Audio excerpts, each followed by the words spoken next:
Vanaand se storie is 'n storie waar mens nou lekker de mekaar kan raak as jy nie weet wat aan die gang is nie. Nou ek wil vir jou vertel daar waar ek groot geword het, daar in die kyk daar was twee pastorie, die ou pastorie en die nuwe pastorie. Die ou pastorie is waar so vir 3 of 4 jaar gebly het voordat ons na die nuwe pastorie toe getrek het wat vandag nog in gebruik is. Maar die ou pastorie was hierdie pragtige, imposante, pragtige gebou. Maar hy het op die ouend te duur geword om te onderhou te bou hulle nou die nuwe ene. Maar die groot paradys van daardie pastorie was gewees in sy agterjaard, of soos gepraat, eintlik die agterwerf. Dit was omtrent, man, ek praat onder korreksie, maar seker 8 of 10 rakbevelle was sy grootte gewees. En daar was alles wat jou hart begeer.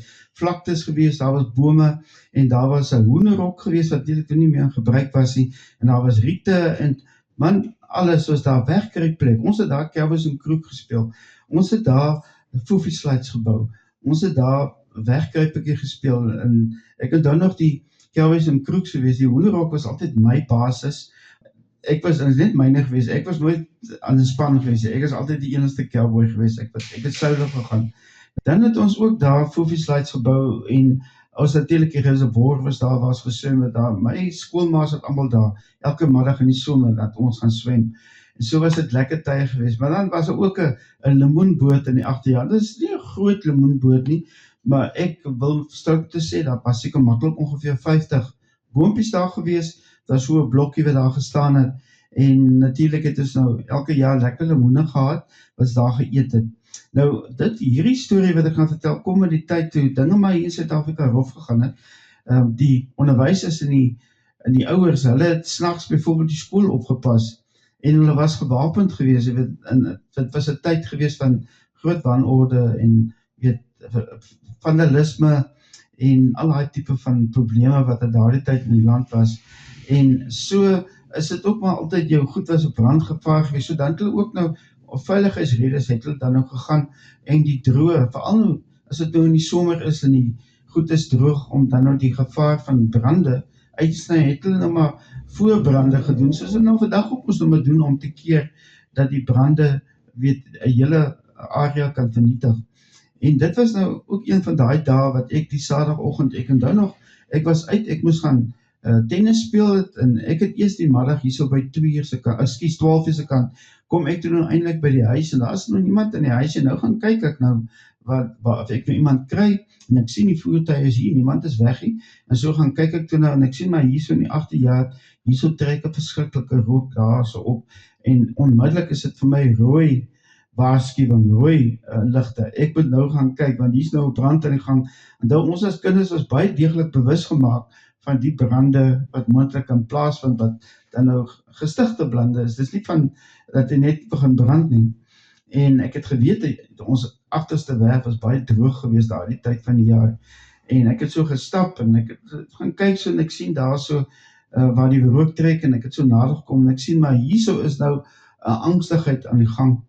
En hier word nou verskriklik, dit 4 doodgeslaan.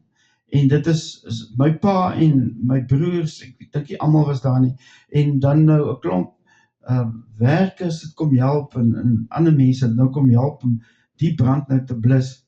En ek besef toe my, ek dra hierdie geweldige verantwoordelikheidsgevoel in my op. Ek moet nou gaan, en ek moet nou gaan help brand doodslaan. Ek meen, ons is nou in die skool geleer, hoe 'n mens nou moet maak, en wat is nou veilig, en so aan. So ek het nou geweet wat ek moet doen, sodat ek myself nou nie seer maak, of brand, of sukkel om asem te kry nie.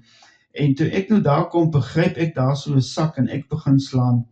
Maar ek slaan vir woed, man. Jy weet, ek is nou lekker fiks gewees op daai tyd. Ek slaan vir woed, en ek sien so hier langs my is een van die mense staan so lekker so op sy graf, en sy ken so op die graf, net sy handvatsel. Nou sit ek kyk, hy vir my, want hy het nou met sand, het hy nou 4 dood gegooi, geskep, en gooi 4 dood. Nou sit ek kyk, hy vir my, en ek hou glad nie daarvan, en ek sien hier so 'n ander ou gaan staan, hy so op die stewel, staan hy so te kyk, hy so vir my, en so later sien ek maar die hele lot kyk vir my, nou raak ek angstig. Ek vra vir julle, wat sit te kyk julle vir my? En dan gaan ek weer dood, en dan sien ek, wie staan nog so. Ek sê vir hulle, se slaan dood die 4, maar hulle sien toe, ek besef nie wat aangaan nie. ek is besig om vuur dood te maak. Hulle doen net voorbrand, so hy moet eintlik 'n bietjie brand, so hulle hou hom net so, keer hom net so dat hy nie na die verkeerde kant toe gaan nie. En dan slaan hulle weer, en ek raak toe later heel verboureerd oor die vuur, want ek sien toe, ek is nou man alleen. Ek skree vir hulle, soos uit my maag, ek skree vir hulle, kom, help julle nie vir my nie. En ek sien hulle reageer, en ek skree dit weer vir hulle, ek dink so 3 keer. En dis toe, dat ek nou begin agterkom, maar hier begin my pa en die mense begin nou vir my te lag. Hulle dink nou wat, nou hier in die gang is, hulle sien nou hoe, soos ek die Engelse woord kan gebruik, hoe hektiek ek nou besig is om vuur dood te slaan. En ek selfie, ek kan nie die vuur alleen beheer nie, en hulle kyk vir my, en dit is vir my heeltemal duister. Ek kan nie verstaan dat hulle nie help het, hulle vir my los om hierdie vuur nou alleen te los. Dis mos nou nie my skuld, ek het tennis gespeel vanoggend, dat ek nie nou kan verhelp met die vuur.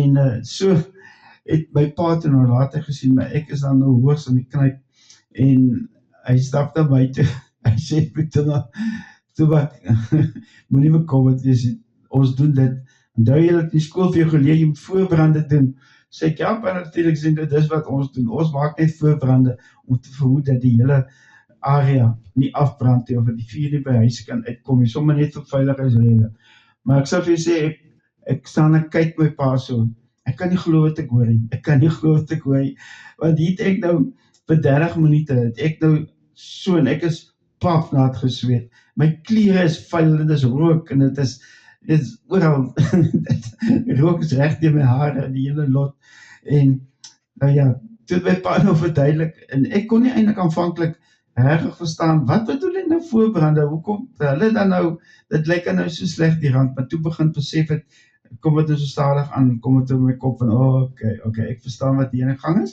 hulle het dan net voorbrande gedoen, vir hierdie erge brand, wat nie regtig 'n erge brand was nie, niks het oorgekom nie, en hulle het sommer gou daarna, het hulle die vuurtjie toe nou geblus, en alles was oor, maar my pa het so lekker gelag vir my, maar soos hy gebruik maar was, as daar 'n bietjie moeilikheid was, of so iets sou gebeur het, dan het hy ons altyd, dan stap ons so af na die kafee toe, lekker hand aan hand, en ons hele gesin, en dan daar by die kafee, dan het ons daar koeldrank